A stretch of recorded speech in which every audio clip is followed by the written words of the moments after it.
ठाकुर पूजारे लगी कलशर पानी आम घरे आम जेकोसी पूजाटीए कर कलशटीए बसौं ए कलशरे जो पानी थाए पूजा सरिबा परे ए कलशर पानी बहुत प्रकार मंगल होता है। कौन कौन मन देकी शुणिबे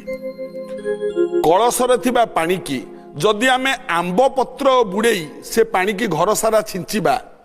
ताहले आम घरर जेतिकी वास्तु दोष थिबो सी दूर होता है। एक दुई तुलसी पत्र